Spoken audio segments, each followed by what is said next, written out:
There are a lot of kids. I used to teach English in high school, and I don't know what the percentage was. All kinds of kids are closet poets, and they write their poetry, and they're filled with a desire to express what they think and what they feel, but it never goes any farther than their diary, or they may share it with a favorite teacher or a close friend, but that's where the poetry stops. Programs like AMI and other programs that are out there allow those people who would be closet poets to have a forum, to publish their work, to talk about their work, to express what they think to an audience of folk who really want to see what you think and who really want to read those poems. But too often, it's too difficult to share what you think and what you feel with somebody else because it's uncomfortable sometimes. But AMI gives you a place with other young people to say what you want to say, to let people hear it, to get feedback, to be reassured that what you're saying other people may not agree with, but they want to hear it. It's a safe place to talk and to communicate. From here to New York State or Baltimore, hold on to that handle with your right hand, and hold on to your hat with your left, and don't let go, and don't let go, no, don't let go.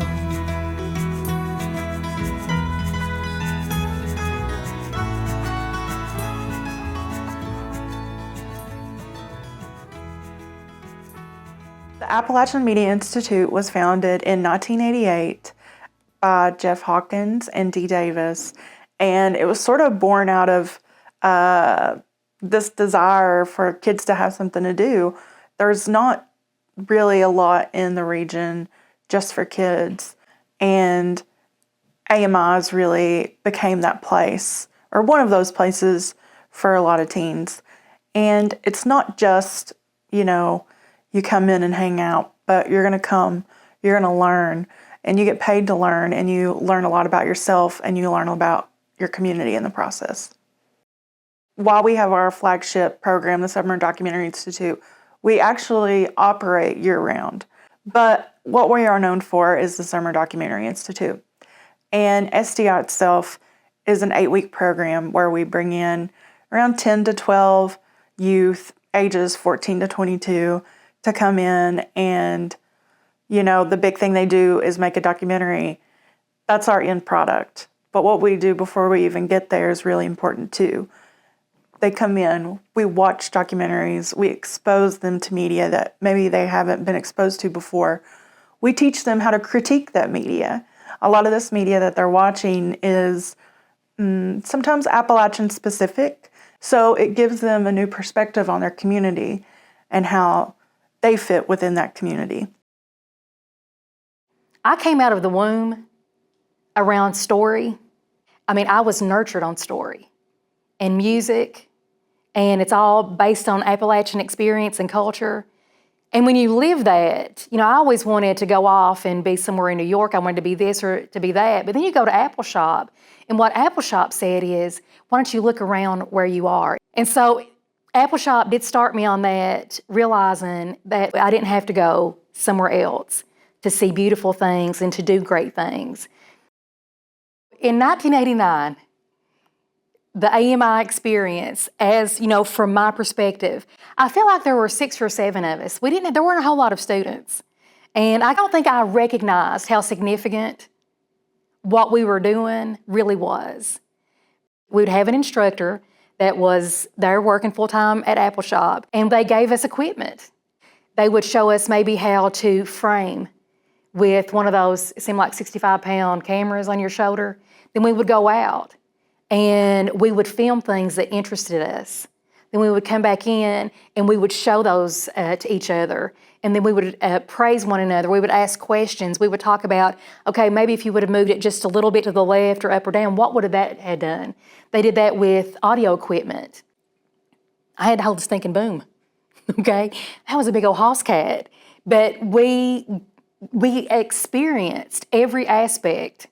It was just It was looking at the world around you in a wonderfully new way, even though the world around you really had not changed, but just how your perspective of it did. So it was pretty stinking awesome. I remember getting the acceptance letter like it was a college letter. Like, it was so exciting to be accepted into the program. And I was finally going to study journalism in a way that I hadn't been able to before. And it was the most life-changing experience I ever had, because I knew I was opinionated.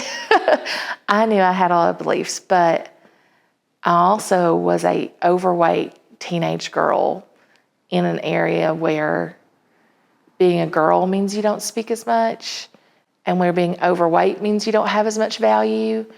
And I mean, that's not just Appalachia, that's pretty much America, really. And so, but it was the first time where being different made me fit in.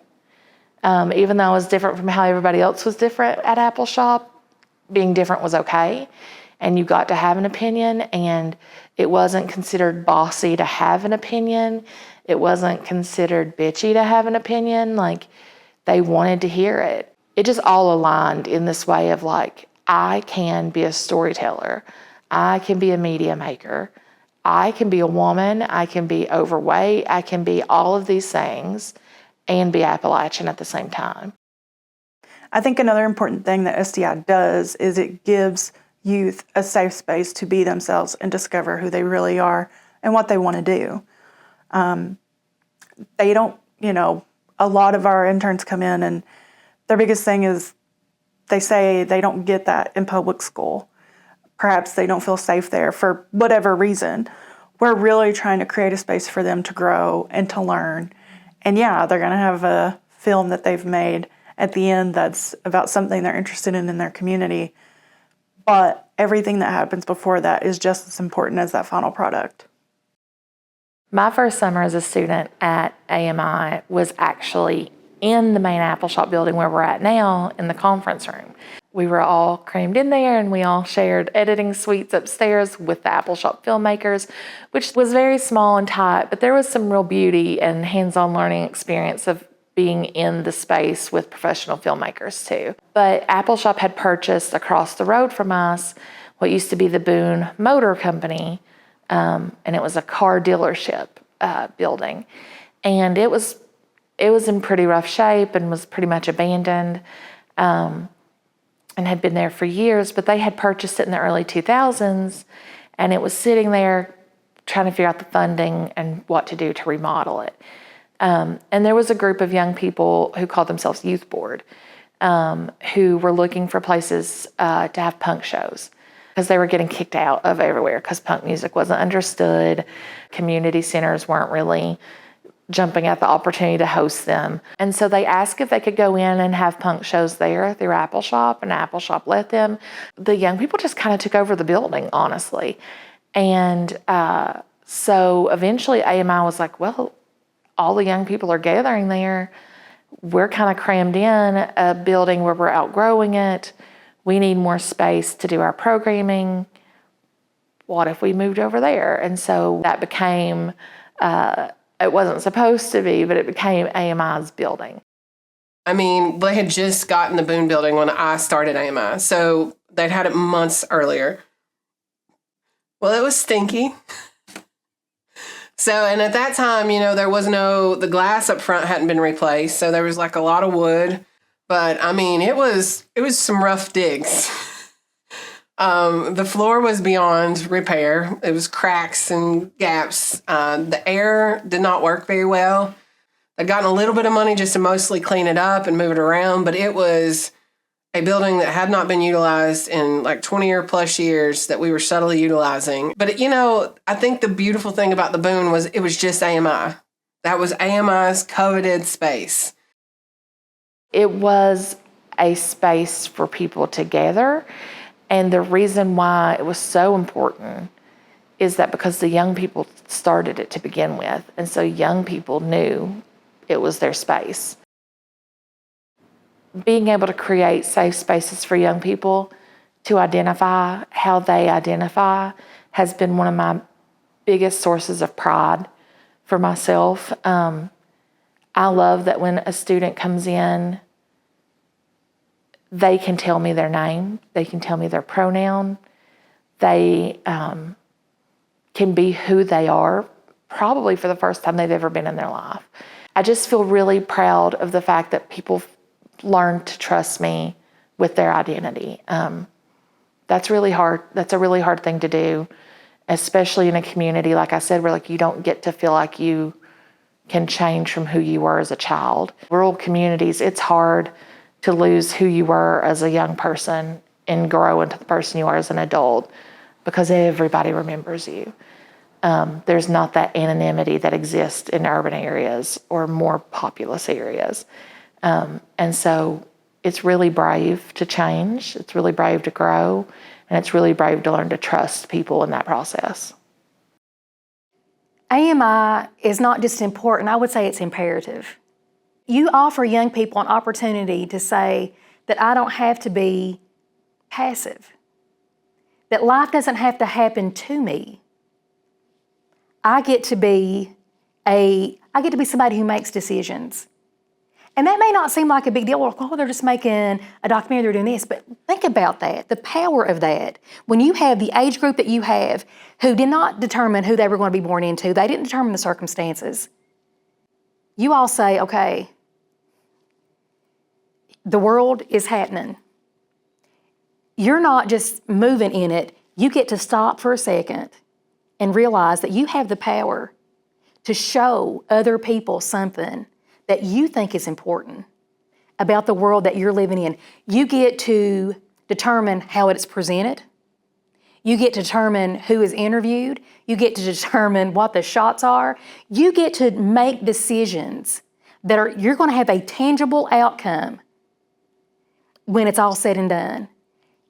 And for some people, that might be the very thing that tethers them as they've just been tossed hither and yon. The idea that something that they've had to say matters, something that they have to say that they have created is out there that other people are going to consume. And what better attribute or qualities can you give people than to give them hope, to give them agency, and just to show them that you're somebody. AMI is an important program, and I'll be honest, it would be an important program anywhere. But in this region specifically, it's important because there aren't any other opportunities like it that I can think of, especially as long as AMI has been running. We have stories that span 35 years of this region. And the stories that young people are often going to tell are not going to be the same stories that adults are going to tell, right? So they're going to dive into the issues. They're going to talk about LGBTQ issues in Appalachia. They're going to talk about race issues in Appalachia.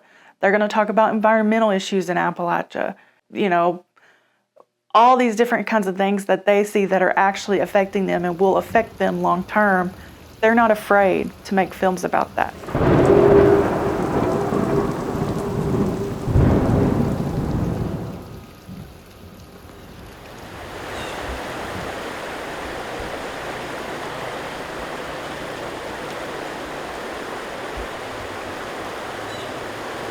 Hey man, I don't know if you headed this way yet for work, but I really wouldn't come into Whitesburg today, period. It's flooded real bad, period. The whole Apple Shop parking lot is underwater.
hole in your jeans.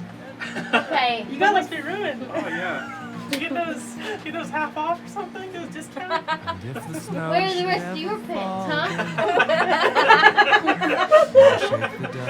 Honestly, buddy comedy, I would watch. Okay.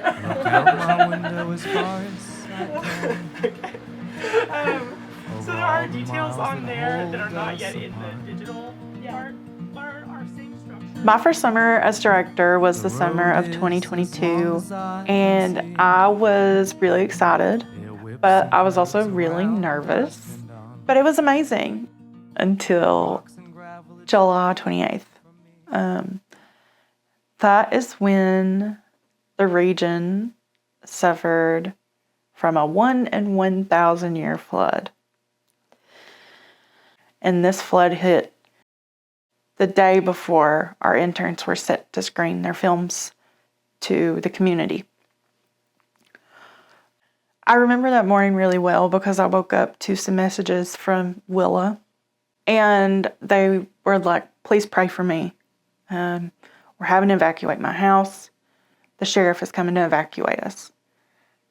She had sent that at 3 a.m. I think I woke up at 6, so it had been 3 hours. I immediately start texting her back. I'm trying to figure out what's going on. I've not looked outside, and I can't get a message through. All of the cell towers are down. So I go outside, and I lived in downtown Whitesburg at the time, less than a mile from the Boone Building.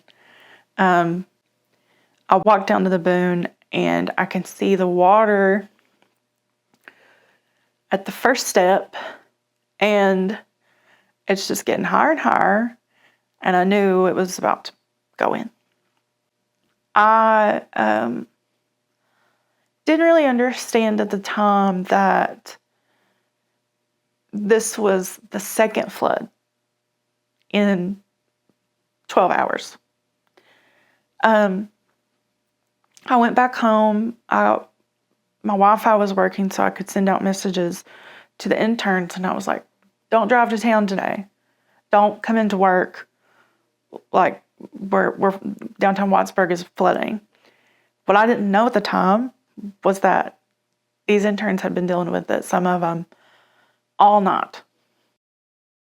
My house has already been destroyed once back when I was a little kid. It burned down. And then we had the flood, which was another thing that ruined our house, and we had to stay with my grandma for a bit. I think it's the difference between a singular person destruction and then a community destruction. When it comes to a community destruction, you see people banding together and really just being there for one another. The ones that didn't get affected helping the ones who did, and the ones who did helping each other out. Compared to a singular person destruction where you kind of just hope that everyone helps out. Because with a community destruction, someone knows someone else who got hurt. But with a singular person destruction, most people don't tend to care. And over the course of building back from that, I've started to realize that people do care. Even if it's just because they have awareness because someone else got hurt, they still care enough to come out and be like, here, I want to help. And they did. The Boone Building was just totally underwater at one point. And you could see the flood line halfway up the windows of the Boone, maybe a little bit more. And everything that had been in there was in a different place. It was just totally destroyed. Our fridge was on its side. Our couch was, I can't even remember where. It was soaking wet. But all of our equipment was destroyed. And I knew that our interns had been working on their films, and all of their work was on the computers that had just sat underwater for 8 hours, maybe longer. How was the protest? I asked Tate. I want to ask Becca now. It was really good, actually. When AMI was cut short last year, I was devastated. Because it was just a few days, but I was so upset about my film being lost. And like for like the 3 weeks that we had no clue what was going on with it, it was terrifying, honestly. And I know that sounds weird, but like we put so much work into it, all of us did. And just to have it taken away from you like that, it's very heartbreaking because it's like your child. I had two sort of immediate reactions, right? I had this reaction where our community has changed forever. People's lives have changed forever. People have lost precious memories, things that they're not going to be able to get back. And we're going to be cleaning this up for the foreseeable future. And then I had this other like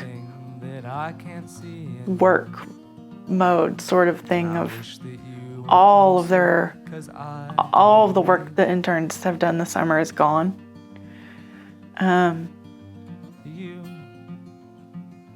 They'd done so much to try and get these films finished. They were so excited to screen them. And I think the thing that really stuck with me was like, they're at an age where they don't get opportunities like this often, if ever. And this was their opportunity to sort of show who they were and talk about what they wanted to talk about. And I was kind of devastated that they had maybe lost that opportunity. I sobbed about the Boone Building when I realized it was absolutely never going to be AMIs again. Because all my years, I could probably cry about it now, have been in the Boone Building from the inception. And so to see that sort of leave was hard. I met my husband there. I found love over some mini DV tapes. My first son, he was there. Like, I hauled him to work in the Boone Building days not long after he was born.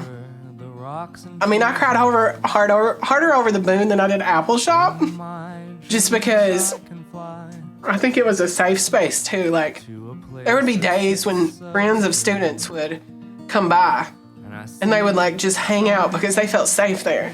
They, like they could hang and we would let them. Maybe that wasn't the best, but, I remember students flat ironing their hair in the window, like just like listening to music, like exploring conversations that teenagers didn't feel safe in the classroom, about race and politics and sexuality. Like they all happened in the Boone Building when I was there, and arguments and love, like it all happened in this like building, I mean, it was one of the best classrooms I've still ever been in. We lost the space for youth to be themselves. We lost the space for SDI to happen. We lost that safe space that we'd created, that youth themselves had created over years. Gone so quickly. And it's hard to replace something like that. It's hard to replace something so big like that. I think eventually, hopefully we'll have a new space, but it's a matter of making that space as comfortable as it was, as the Boone was. The Boone, it sort of happened so organically, and it was really youth-led from the beginning. So it's just such a huge loss. We can buy back equipment. We can, we were able to save our films, and our interns were able to have a screening. But it's hard to replace something that you can't touch, right? It's hard to replace things that aren't tangible. And I think the Boone and the feeling you got when you were in there, knowing the memories that you had in there, knowing just the comfort you felt when you were in there, that's really hard to replace. Since the flood, we've sold the building because it just was not viable for us to redo. And also going through the flood the way we did, I think a lot of us felt like we didn't know how powerful water could be. We didn't know how high the water could get, and none of us wanted to go back. None of us wanted to go through that again, especially putting young people in that space. And so losing that era of AMI is really hard. And I've seen AMI before that era, and I'm seeing it after, and I know it will survive. I know that building is not what AMI is, but it is a huge moment in time for us. And it's really hard to not have that space for young people to gather as easily as they were. I just feel like we're having to work so much harder for it now. I think we'll have it again one day. It's just hard to know when. And it'll never be as organic as the Boone Building was. The Boone Building was young people stepping in and making their own space. So we're nearly 2 years out from the flood, and we're in a much better place than I thought we would be, honestly. I think moving forward, our biggest challenges are making our youth feel comfortable again after experiencing the trauma that has rippled through this community, getting them grounded and able to see a future here, see their part in that future here and what they can do. Talking to youth and seeing what it is that they need, what it is that they want, how could we have made the Boone better, I think will be really important as we move forward. At the core, if AMI still makes creative things from the vision of young people, that's all that matters. I mean, even now, there's still not a lot of space for young people to be very vocal, politically, economically. And I think Apple Shop still provides a space for you to question what is happening in the world around you, even though in the United States, the government says, well, you're not a legal adult. Like you can't vote, you don't have a voice. I think AMI still gives voice to young people so that they can be part of the conversation that is essentially going to affect their future. Right, this is going to be the thing that they have to deal with, that they have to navigate through, that they have to work through. And so for me, there's a 35-year-old catalog which says they're still doing exactly what they should be doing, which is letting young people explore what it means to be part of society and how they're going to have a voice in it and what's important to them. And I always say, ultimately, if we're not listening to them, we're missing the whole conversation because they're at the heart of it. The fact that AMI is still producing things is the most important and will always be the most important. I want it to be that space that the youth in the region get excited about. I want them to be excited about putting in an application, getting an interview, coming here and being immersed in our programming. I want them to be excited about the possibilities of this place. I want to see what they create. I want them to be makers. I want them to be artists in whatever way that they feel most comfortable. I want them to be exposed to all these different possibilities for their future. Things are only going to get better from their perspective, I think. Which is, I need that. I need to hear that. And it feels really good to hear that from young people because they're going to be part of making that better. And I like that they have hope. It gives me hope. To be able to create, to be able to see the worth in where they are, be able to see the worth in who they are, and to be able to take that power of story, that power of sharing, that power of believing that if you give me the tools that I need, and if you give me the direction I need, I can make something special happen. Because that's not just a unique thing that goes and stays in its own little AMI box. No, and that's what I would hope. I would hope that passion and that fire and that just ability to see. It's amazing how different the world looks through a camera, or how different the world can sound through audio. And just remind people that if you can take time to listen, it is amazing what can happen. And I hope and I trust that is what AMI, I know that's what AMI has been doing, and I'm confident that's what it will continue to do 35, 50 years. No matter what that looks like, still that's always going to be the core, and that's what I hope for the program. As long as there's young people in Appalachia who are looking for creative outlets, AMI will exist. There are stories to tell here. Their stories matter. Who they are matters. And we're in a really unique place of representing a massive group of young people in this country who are underrepresented because of isolation of where they live. And I think there's a building might go, a couple of years of hardships might happen, but as long as there's youth and creativity, there's a place for AMI. And so I don't worry about AMI not existing. I know in my heart that AMI, it was created off of the essence of which Appalshop was created. It is the heart, to me, of Appalshop. Young people wanting to tell the story of why they matter is why Appalshop exists. It's why AMI exists. And as long as there's young people, there'll be AMI.